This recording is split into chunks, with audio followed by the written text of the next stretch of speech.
आपने मुझे सत्य का मार्ग दिखा दिया है। मैं आपका आभारी हूं।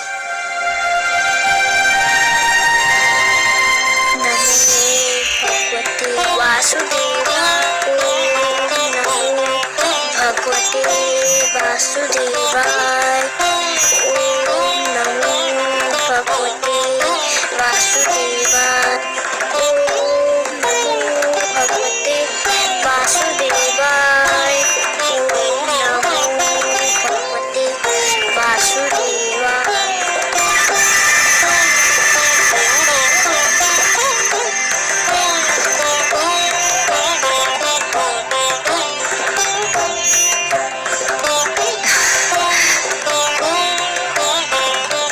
क्या हुआ स्वामी?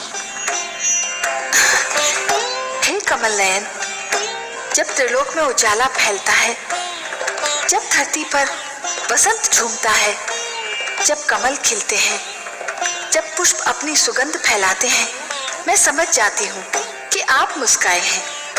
ये सारे दृश्य आपकी मुस्कान की ही छवि है। विधाता ने मुस्कान की रचना ही इसलिए की कि वो आपके अधरों की शोभा बढ़ाए। पर अभी अभी मैंने आपके अधरों पर जो मुस्कान देखी, उसमें एक विचित्र ज्योति, एक अद्भुत प्रकाश दिखाई दिया मुझे। जैसे आपके अधरों से मुस्कान नहीं, किरण फूट रही हो। कोई मुझे आनंद विभोर कर रहा है देवी। अवश्य ही सृष्टि के किसी भाग में भक्ति के प्रकाश का उदय हो रहा है। मुझे एक विचित्र आनंद का अनुभव हो रहा है। हो न हो, ये मेरे ध्रुव की भक्ति का ही चमत्कार है। उसके रोम रोम में केवल आप ही बसे हैं सर्वेश्वर। उसके हृदय में झांक कर देखे तो केवल आपकी छवि ही दिखाई पड़ेगी।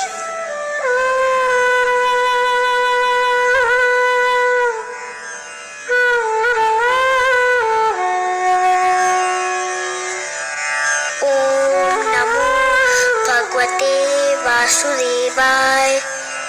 ओम नमो भगवते वासुदेवाय। ओम नमो भगवते वासुदेवाय। ओम नमो भगवते वासुदेवाय। ओम नमो भगवते वासुदेवाय। ओम नमो भगवते वासुदेवाय। ओम नमो भगवते वासुदेवाय। ओम नमो भगवते वासुदेवाय। भगवते वासुदेवाय। गुरुदेव, गुरुदेव, आप कहाँ हैं? नारायण नारायण। क्या है वत्स? मैं यही हूँ तुम्हारे निकट। क्या बात है? मुझे अभी लगा जैसे भगवान विष्णु मेरे मन में आ गए हैं। मुझे लग रहा है जैसे भगवान विष्णु मेरे अंदर विराजमान है। अहो भाग्य, तब तो चमत्कार हो गया पुत्र। तुम्हारी तपस्या ने भगवान विष्णु का मन जीत लिया। मुझे तुम पर गर्व है। तुम धन्य हो पुत्र। तुमने सिद्ध कर दिया कि तुम मेरे शिष्य होने के अधिकारी थे। पर वे मेरे सामने क्यों नहीं आए? उससे क्या अंतर पड़ता है पुत्र? जिसके मन में भगवान विष्णु रम गए हों, उसे और क्या चाहिए? उसका तो जन्म सफल हो गया। तो मेरी बात मानो, मंत्र के जाप को विराम दो, अन्न जल ग्रहण करो और अपने राजमहल लौटने की तैयारी करो। नहीं गुरुदेव, ना मैं मंत्र का जाप छोड़ूंगा, ना कुछ खाऊंगा, ना कुछ पीऊंगा, ना घर जाऊंगा। क्यों? अब और क्या पाने को शेष रह गया है? अभी तो भगवान विष्णु केवल मेरे मन में आए हैं। तो फिर और क्या चाहिए तुम्हें? मैं चाहता हूँ कि भगवान विष्णु मेरे सामने आए। मैं उन्हें देखना चाहता हूँ। किंतु क्यों? मैं उनसे बात करना चाहता हूँ, उनसे कुछ पूछना चाहता हूँ। तुम्हारी मांगे तो बढ़ती जा रही हैं पुत्र, और जैसे जैसे तुम्हारी मांगे बढ़ रही हैं, वैसे वैसे मेरी चिंता बढ़ती जा रही है। क्या पूछना चाहते हो तुम? मैं उनसे पूछना चाहता हूँ कि मुझे मेरे पिताश्री की गोद से क्यों उतारा गया? मुझ पर अन्याय होता देखकर मेरे पिताश्री क्यों चुप रहे? संसार में ऐसा अन्याय क्यों होता है? ये भगवान को मेरे सामने आना ही होगा, नहीं तो मैं यूं ही भूखा प्यासा रहूंगा। सुनो पुत्र, तुम भाग्यशाली हो कि तुम्हें इतना कुछ मिल गया। भगवान विष्णु को प्रसन्न करके उनका मन जीतने वाले तुम पहले सबसे छोटी आयु के बालक हो। अब और हठ न करो। भगवान विष्णु तुम्हारे मन में रम गए हैं तो समझो तुमको मिल ही गए। नहीं गुरुदेव, मैं उनको अपने सामने लाकर ही रहूंगा। उसके लिए जो करना पड़ेगा पुत्र, वो तुमसे नहीं होगा। आप बताइए तो सही, मैं अपने भगवान को देखने के लिए कुछ भी कर सकता हूँ। परंतु उससे तुम्हारे प्राणों पर भी संकट आ सकता है पुत्र। मुझे अपने प्राणों की चिंता नहीं है, मुझे तो बस भगवान विष्णु को देखना है। आप बताइए मुझे क्या करना होगा? नारायण नारायण, न जाने कैसे हठी बालक से पाला पड़ा है। अब इसके बाल हट का मैं क्या करूं? मुझे बताइए ना मुझे क्या करना है। नहीं पुत्र, तुम नहीं कर पाओगे, बहुत कठिन कार्य है। मैं कर लूंगा, आप बताइए तो सही। अच्छा तो सुनो, यदि तुम अपनी इच्छा की पूर्ति चाहते हो तो तुम्हें अपनी श्वास को रोकना होगा। कैसे? सुनो पुत्र, एक बार ओम का उच्चारण करके पूरी शक्ति से अपनी श्वास को अंदर खींचकर मन ही मन ओम नमो भगवते वासुदेवाय का तब तक जाप करो जब तक स्वयं भगवान विष्णु तुम्हारे नेत्रों के सम्मुख साक्षात न आ खड़े हो।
देवराज, क्या बात है गंधर्वराज चित्ररथ? धरती पर हाहाकार मचा हुआ है देवराज। धरती पर समय की गति रुकी जा रही है प्रभु।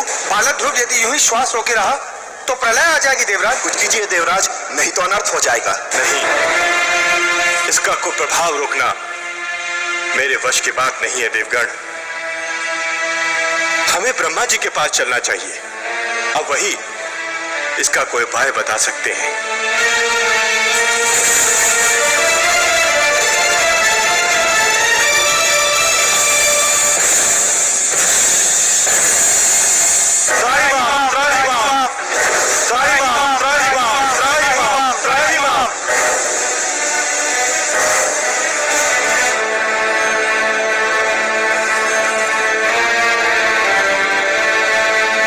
ब्रह्मदेव, कोई उपाय कीजिए, नहीं तो बालक ध्रुव के कारण अनर्थ हो जाएगा। उसने श्वास रोककर संसार की सारी गतिविधि ही रोक दी। यह स्थिति थोड़ी देर और रही तो संपूर्ण जगत का सर्वनाश हो जाएगा। जगत की रक्षा कीजिए भाग्य विधाता। मैं क्या कर सकता हूं देवराज? मैं अपनी सीमा लांघकर तो नहीं जा सकता। मैंने जगत की रचना कर दी, यही मेरी सीमा थी। जगत की रक्षा तो केवल वही विश्वाधार, पद्मनाभ, लक्ष्मीपति, करुणा सागर भगवान विष्णु ही कर सकते हैं। और फिर ध्रुव मेरा नाम तो नहीं जप रहा है कि मैं उसे शांत कर दूं।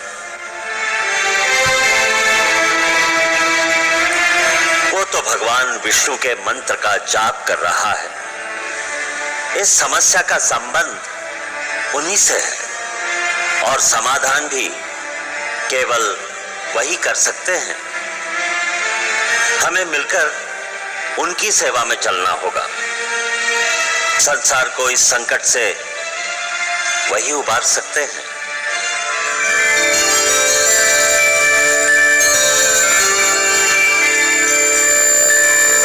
त्राहिमाम त्राहिमाम त्राहिमाम त्राहिमाम। प्रणाम हे नारायण, हे लक्ष्मीपति, हे गोविंद, हे सर्वेश्वर, आपको कोटि कोटि प्रणाम। प्रणाम हे त्रैलोकीनाथ, सृष्टि की रक्षा कीजिए, नहीं तो आपकी सृष्टि को प्रलय आने से पहले ही एक महाप्रलय नष्ट कर देगी। ध्रुव ने जब से श्वास रोककर द्वादशाक्षर मंत्र का जाप आरंभ किया है, सारे संसार में वायु की गति रुक गई है। प्राणियों के दम घुट रहे हैं प्रभु। ध्रुव को रोकना मेरे वश में नहीं है भगवान। ये कार्य केवल आप ही कर सकते हैं। आप सृष्टि के रक्षक हैं, उसके पालनहार हैं। हम सब विनती करते हैं, आप ही ध्रुव की समस्या का कोई उपाय कीजिए प्रभु। समस्या बहुत गंभीर हो गई है। अब बात केवल एक बालक तक सीमित नहीं रही ब्रह्मा जी, सारी सृष्टि के समक्ष एक संकट खड़ा हो गया है। अब तो हमें जाना ही होगा अपनी सृष्टि की रक्षा के लिए, और फिर किसी और की भांति हमें भी तो ध्रुव के प्राणों की चिंता है।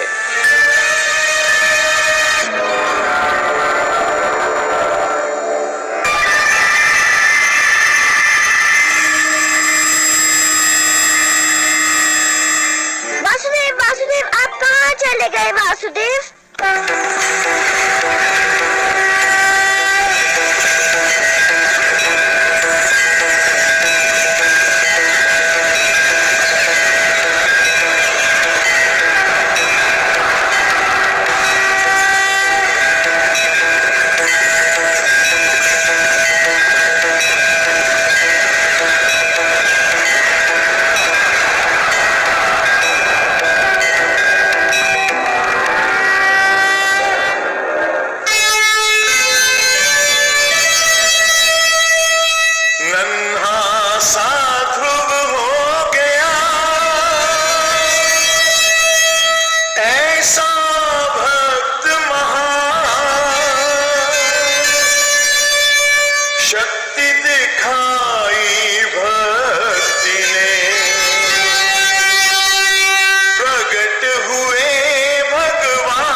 कहीं नहीं गया वत्स ध्रुव। तुम मुझे अपने सम्मुख देखना चाहते थे ना, तो लो देखो, मैं तुम्हारे नेत्रों के सामने उपस्थित हूं। तुम विजयी हुए पुत्र, तुमने मुझे जीत लिया। तुम्हारे जैसा तपस्वी न कभी हुआ है और न कभी होगा। तुमने सिद्ध कर दिया कि जीव ब्रह्म का ही एक अंश है और अपनी साधना से ब्रह्म को भी धरती पर ला सकता है। तुमने ये सिद्ध कर दिया वत्स कि सृष्टि की सबसे बड़ी शक्ति है भक्ति। वत्स ध्रुव, अब श्वास लेना आरंभ कर दो पुत्र। अब मैं कहीं नहीं जाऊंगा।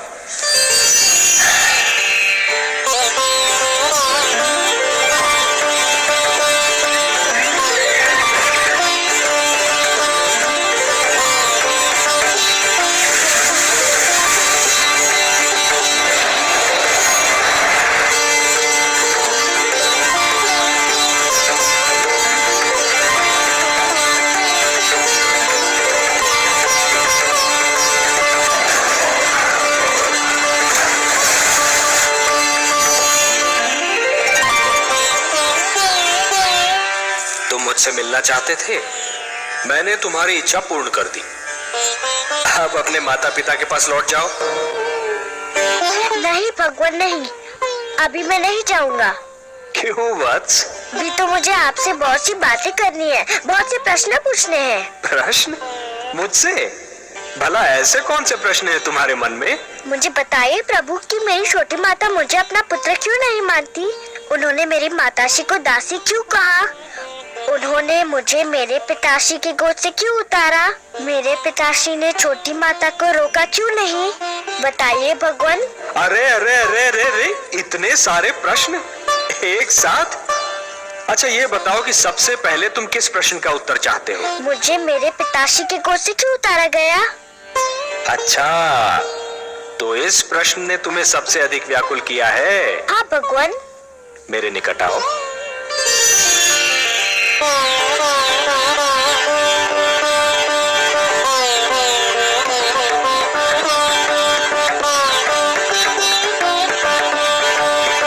और निकट आओ वत्स।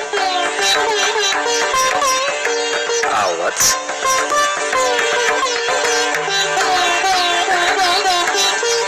मेरी गोद में बैठ जाओ।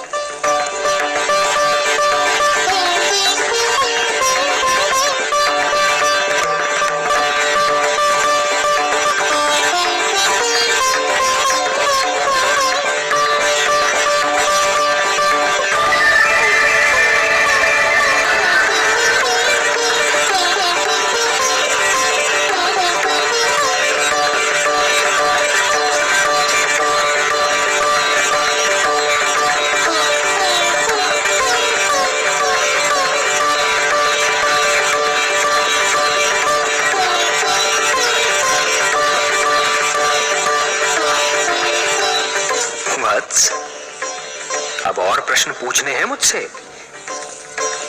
कुछ नहीं पूछना प्रभु, अब कुछ नहीं पूछना। अब तो मुझे हर प्रश्न का उत्तर मिल गया है। मेरे चारों ओर ज्ञान का प्रकाश फैला हुआ है। मैं वहाँ हूँ जहाँ केवल मैं हूँ और आप है।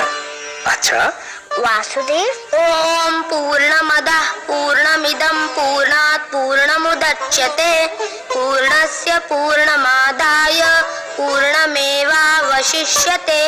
अब न कोई कामना है न कोई इच्छा। आपकी गोद में आकर लगता है इसके सिवा हर वस्तु तुच्छ है। अब मुझे कुछ भी नहीं चाहिए। मुझे मेरा ठिकाना मिल गया, मेरा घर मिल गया।